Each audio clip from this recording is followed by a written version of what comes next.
time now. A new day has begun. It always helps to start with a good chat in the morning.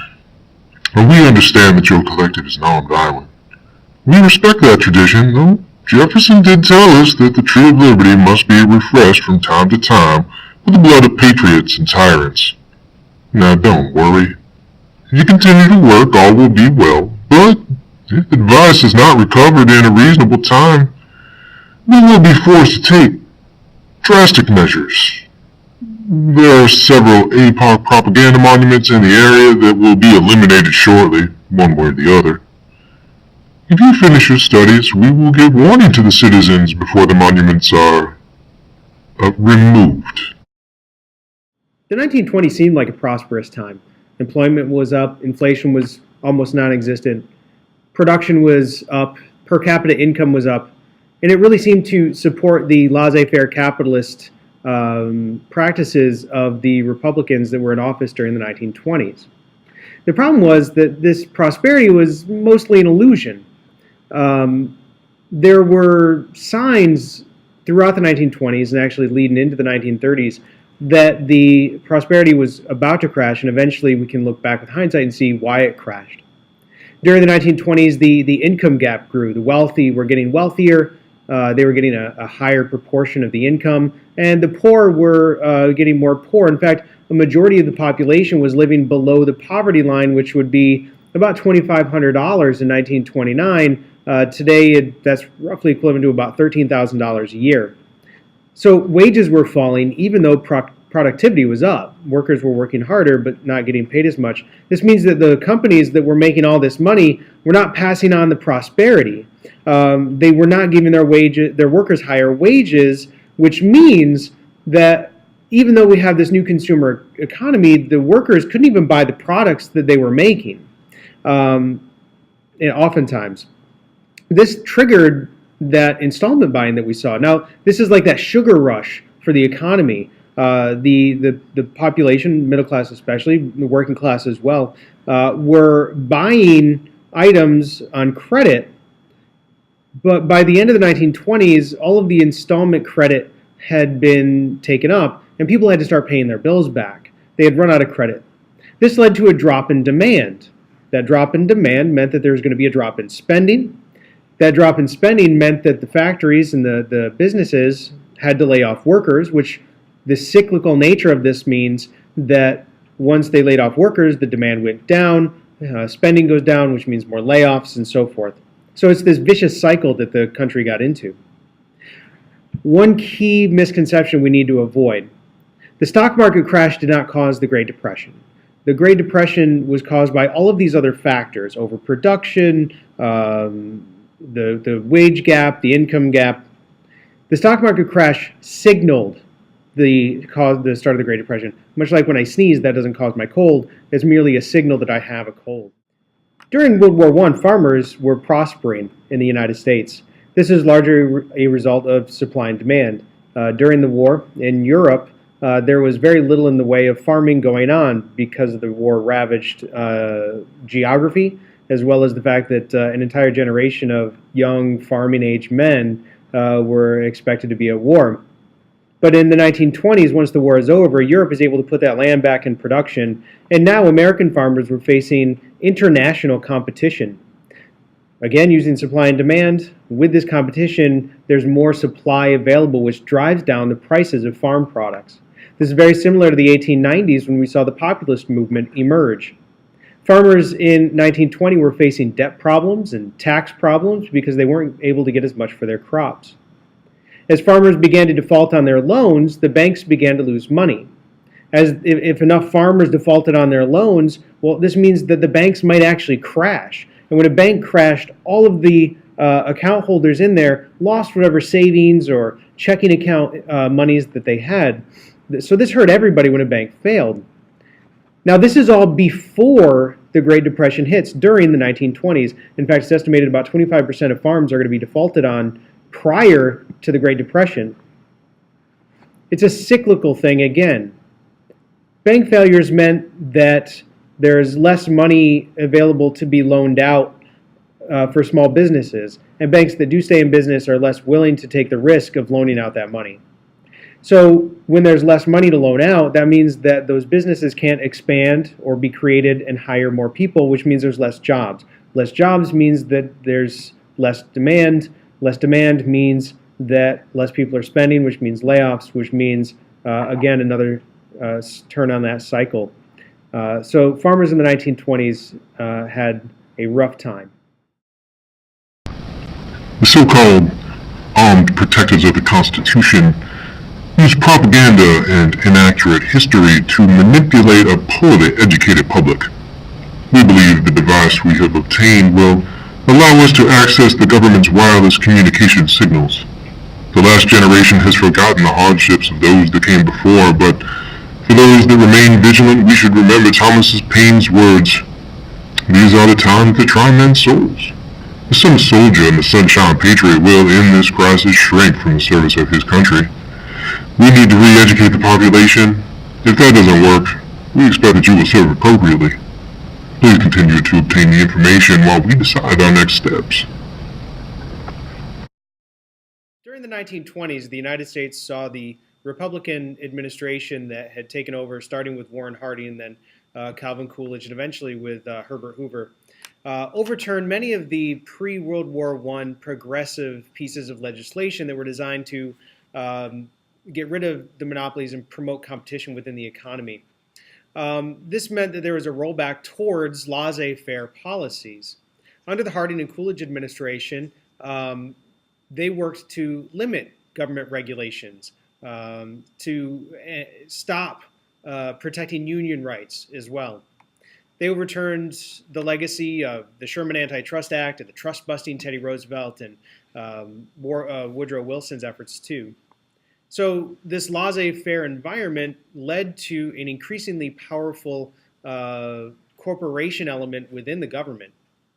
In fact, they were able to raise the tariff in order to protect American businesses, which means, of course, with a tariff, you're eliminating foreign competition. In fact, they even were able to overturn some child labor laws and a women's minimum wage law. So during the 1920s, we have a move back away from progressive business ideology, more towards a laissez-faire capitalist policy, which has some interesting effects going into the Great Depression. With the return of laissez-faire policies in the government, the wealthy began having an increased influence as well. One of the ways that they used this influence was by convincing the government to decrease the income tax, slashing the rates on the wealthy. Remember, this was passed during the Progressive era under Wilson with the 16th Amendment. However, it had very little positive impact on the economy. There's a couple reasons for this. The wealthy tended to spend on luxury goods disproportionately. And what the wealthy were purchasing couldn't make up for the lost spending that the lost spending power of the majority of people that were not getting higher wages. Remember, the majority of the people living below the poverty line, so the wealthy weren't making up for the spending that the people below the poverty line weren't making. Also, the wealthy tended to put a lot of their tax savings into the stock market rather than into creating new businesses, expanding the businesses they had, creating new factories, which means that there weren't really any new jobs opening up.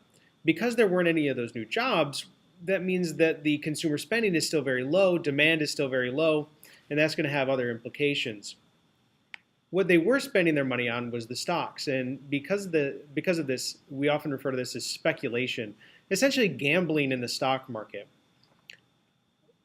The businesses that people were spending their money in the stock market on weren't really worth the amount that they were being given per stock.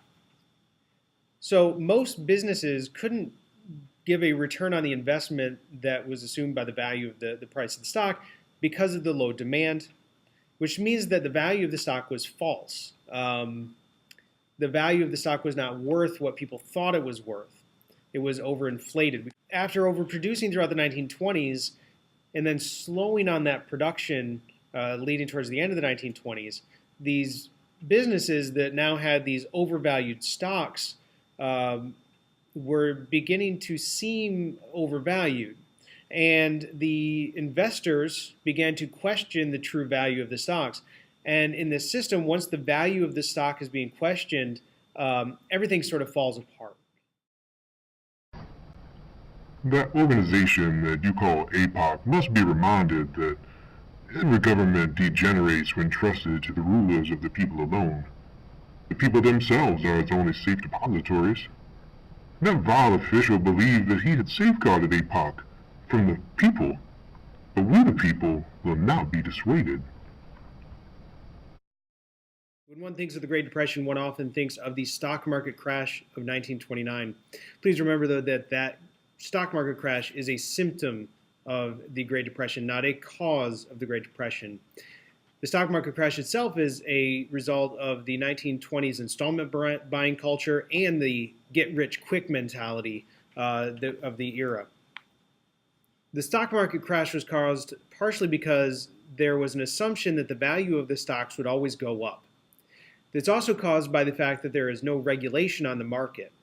So when you combine this assumption that the values of the stocks are going to always increase and there's nobody keeping tabs on it, investors started to do a lot of speculating, and they started to do a lot of poor decision making. One of the poor decisions is referred to as buying on margin. What this means is that a investor could borrow up to 90% of the value of the stock. So if you had a $10 stock, you could borrow $9 and only have to pay $1. The reason that this is a big deal, though, is because that meant that stock investors could purchase more stock. So if they had $10, they would buy 10 stocks worth $100 rather than one stock at 10. This means that the investors could make much higher profit. It also means that they had a lot more debt. The assumption that the value of the stock would always go up meant that the stock investors would sell off the stock later, pay off their loan, and then collect whatever was left over at a higher profit. The problem is that in October of 1929, there was a large sell order. And supply and demand being what it is, the illusion of the value cracked. When more people were selling, all of a sudden the brokers got nervous, the people that gave the loans, and they called in those loans. They wanted that 90% back. The investors had to sell, and when you increase the supply of the stocks, that means the value of all the stocks go down. So the investors had to sell to pay off the loans, the value of the stocks went down, and we have, again, this cyclical nature of the supply and demand and this vicious cycle. Banks did try to prop up the markets and hope that they would bounce back, but to no avail. And on Tuesday, I'll call Black Tuesday, I believe it is October 29th, 1929, the false prosperity of the 1920s finally cracked, and we enter into the Great Depression. After the stock market crash, the economy went into another vicious cycle spurred on by individual choices of companies and businesses and individuals themselves. One organization that was supposed to help this but actually hurt the economy was the Federal Reserve. The Federal Reserve is a bank for banks, and it controls the money supply. There's a few other things it does, but that's the important part. In the 1920s, the Federal Reserve had pursued easy credit, made it easy for people to get loans. They did this by keeping the interest rates low. And you don't need to know all the details of it. But they kept the interest rates low, which meant that it was easier to borrow money. These low interest rates were used by those wealthy stock investors to buy more stocks, and it really helped fuel the stock speculation that ends up leading to the stock market crash. As the 1920s started coming to a close, one of the reasons that the stock market sort of had issues was that the Fed tightened up its money supply, which means that it made it harder to get loans in order to try to discourage this stock market speculation. They did this, of course, by increasing interest rates. When the stock market finally did crash, the Fed took the wrong lesson. They took the lesson that they had too much loose money, and that caused the stock market speculation, which led to the crash. What they did after the crash was tighten up the money supply, which means they made it even more difficult to get a loan. Made it even more difficult to help ease the burdens of the crash. So businesses could not get loans, which would have helped to stimulate the economy by creating more jobs or re-putting money into the stock market.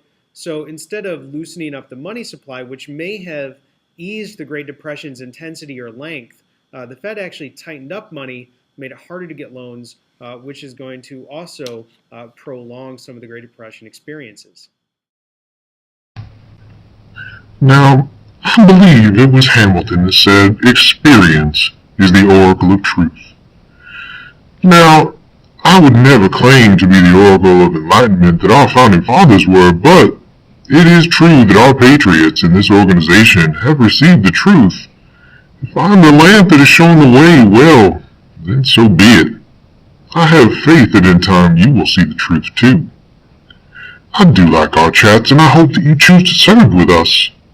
Our tactics may be, I shall say, more extreme than what you've been used to, but the truth must be set free, and the people must be woken from their slumber. Much like the Federal Reserve didn't do much to help things out, the government in the late 1920s didn't do much to help out people either. One thing that they did do to try to help was pass a protective tariff. This actually has a counterintuitive effect. The tariff was designed to help protect businesses from foreign competition, which made a lot of sense back in Hamilton's day.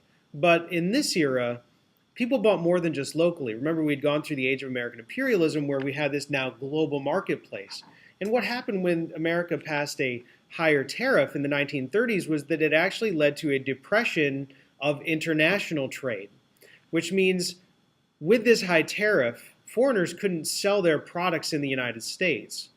And without having money from selling products in the United States, they didn't have any dollar bills to buy American products. This in turn lowered the demand for those American goods. So rather than helping to protect American industries by creating the tariff, it actually depressed American industries even further. Also, in response to the American tariff, foreign nations passed their own tariffs. They set up their own trade barriers, and this meant that even more trade was lost worldwide. So now no foreign countries were buying American products, and Americans couldn't sell their products in foreign countries. All in all, these big tariffs of this era really just harmed the world economy rather than helping out a national economy. President Herbert Hoover was in office when the Great Depression hit, and while he did more than any other president had done in previous crashes, he didn't do a whole lot to help ease the human suffering of the Great Depression. Traditionally, the United States has had a waited-out mentality with the economy. The ups and downs of a capitalist system were nothing new to Americans. They believed that the market would always find a new equilibrium. Remember, it's kind of like a roller coaster. For every peak, there's a valley, and for every valley, there's a peak. The United States had gone through recessions and depressions in the past. In fact, throughout the Gilded Age, there was a major recession or depression about once every 7 or 8 years. The issue was that people didn't realize how intense the depression was going to be based on sort of the false prosperity that was built up during the 1920s. When the Depression did hit, people assumed that it would be over relatively quickly. In fact, Herbert Hoover kept talking about how prosperity would be right around the corner and that we should just pull ourselves up by the bootstraps, and promoted this idea of rugged individualism. He did go and ask companies for voluntary efforts to keep hours and wages the same. But in the face of low consumer spending and demand, the companies just couldn't do this. They would make promises to Hoover, and then months later they would have to lay off workers or cut hours in order to save money. In the face of this rugged individualism, Hoover, who logical sense to his actions, really had a lot of issues with how things looked, right? The appearance of things. In fact, in one case, because he wanted to help people out but didn't want to just give money directly to the individuals, he would often try to help their businesses. And in one sort of spectacular case, he apparently gave money to pig farmers so that they could feed their pigs, but refused to give money directly to the farmers.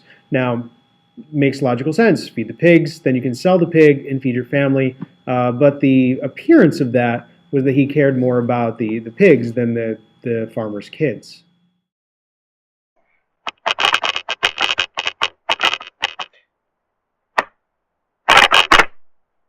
There's a signal!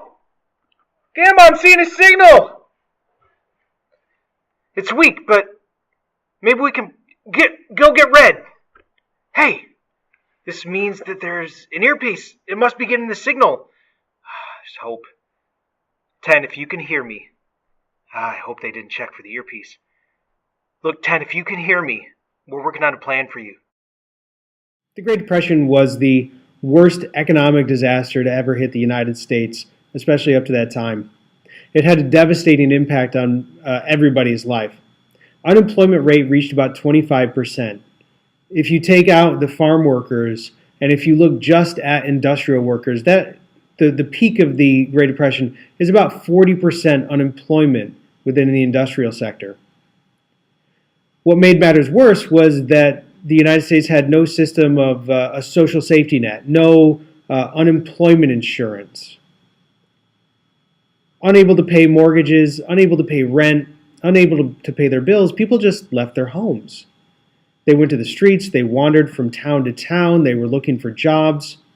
They would sell apples or pencils or whatever they could, door to door, trying to make any income.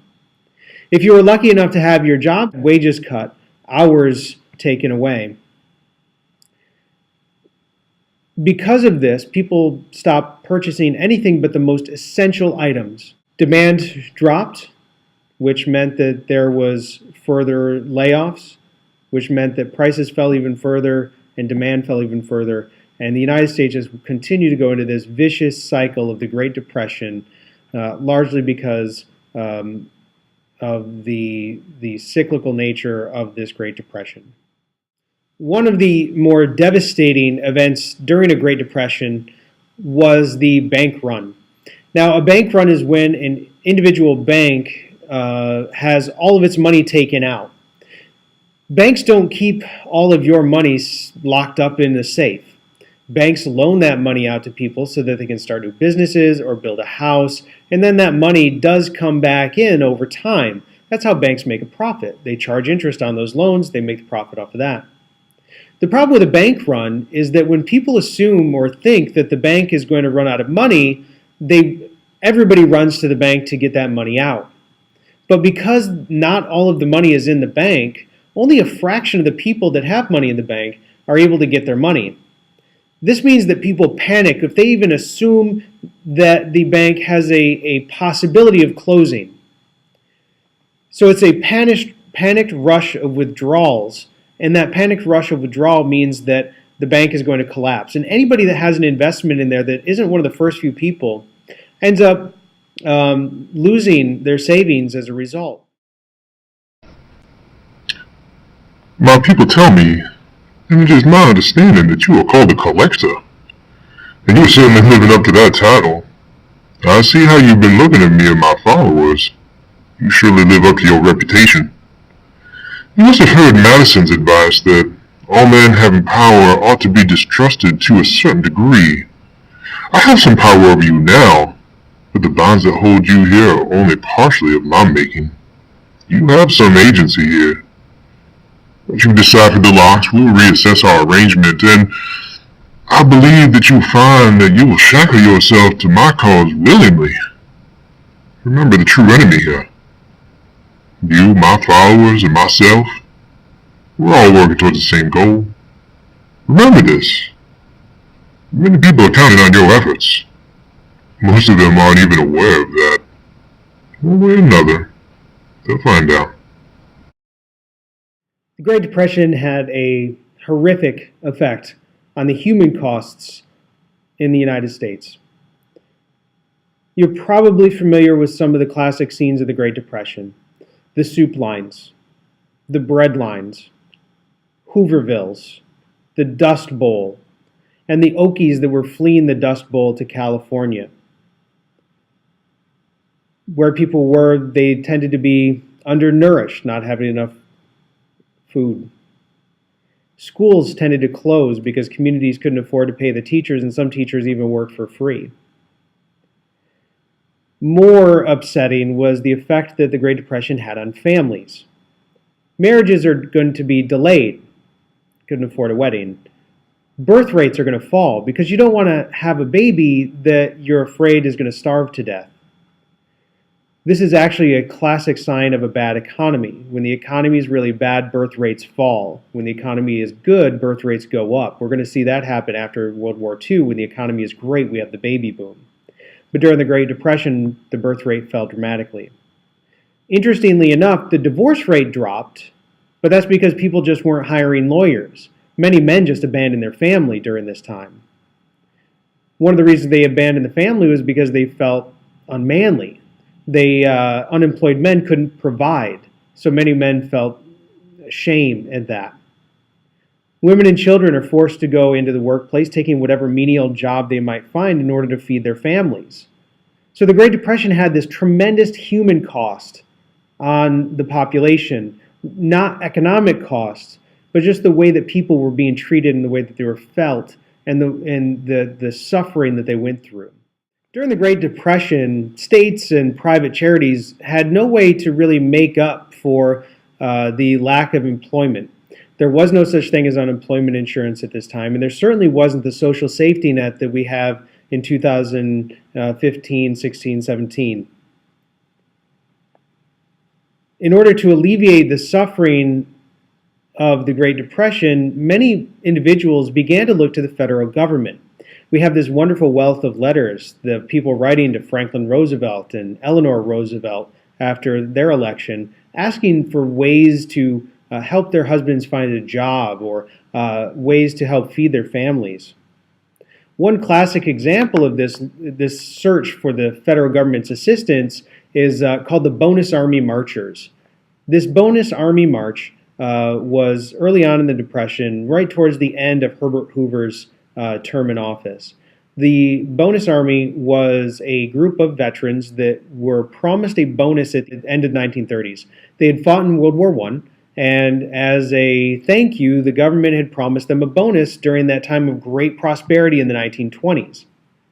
Unfortunately, the Great Depression hit, and the Bonus Army Marchers, these veterans, said they couldn't wait until the end of the 30s in order to get that bonus. They needed it now. So they all went to Washington, D.C., and they set up a Hooverville outside of the D.C. Capitol, and they went to Congress and asked for their bonus early. They would even take a prorated version of it, a less amount of money. The Congress voted on it. They decided not to give the bonus to the marchers until the promised time. And they asked the veterans to disband, to leave, to go away, but they didn't have anywhere to go. Some did leave, but many stayed on in that Hooverville.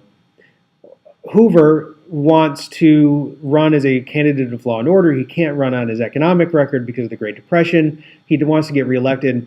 He needs to try to get those veterans away. He sends in the police. The police don't work. Then he sends in General MacArthur in order to try to get them to leave. And eventually, one thing leads to another. That Hooverville is on fire. So now Hoover looks like the guy who's burning out veterans, and it really ruins any chance he had for a re-election, if there was any. All right, Red, thanks. Yeah, it looks like it's doing pretty good. So, 10. I'm going to speak into the silence here and hope you're getting this. But you probably know a little of this already. We're pretty sure we know who grabbed you the other night. It's a group that calls themselves Patriots Cause. We've had run-ins with them in the past. Their leader calls himself Cincinnatus. It's a George Washington thing. Thinks he has a direct link to the founder's visions. It's darn near a cult. No problems with violence if they think it's justified. Look, hang in there. God, I hope you're getting this. Hang in there. During the Great Depression, farmers faced an environmental disaster as well as an economic disaster. The farmers had already suffered throughout the 1920s because of the laws of supply and demand and the return of European crops into the supply. However, during the Great Depression, they're going to suffer through the Dust Bowl as well. The plains are a fragile environment. There's very few trees to hold the soil to the ground. The plains had also been overgrazed since the 1890s, meaning that a lot of the grass that was holding the sod down was gone. During World War I, that boom time for the farmers, farmers had plowed up much more of the plains in order to produce more food, and they had planted more wheat, which had an effect on the sod. So there was less sod, which destroyed the soil. That held the soil down. And when a drought came in the early 30s, all of that dirt turned into dust, and as the winds blew through, all of that topsoil was blown away, and really had a huge tragedy for families. Because they couldn't grow anything, because the dust would just come by and cover it, and the topsoil was gone, many of the farmers that were tenant farmers were evicted from their land. They had to become migrant workers. We call them Okies, largely because they're moving from Oklahoma to California in search of work. So by the time we get to the 1932 election, these farmers and the rest of the Americans are really desperate for help from the federal government. Excellent work. You've earned a recess, and your effort will not be forgotten when we select our next removal target. Rest assured, we seek not power, but freedom. For as Jefferson tells us, power is not alluring to pure minds. Take a rest now, but I want to remind you that your work is not complete, and your service has not yet been discharged.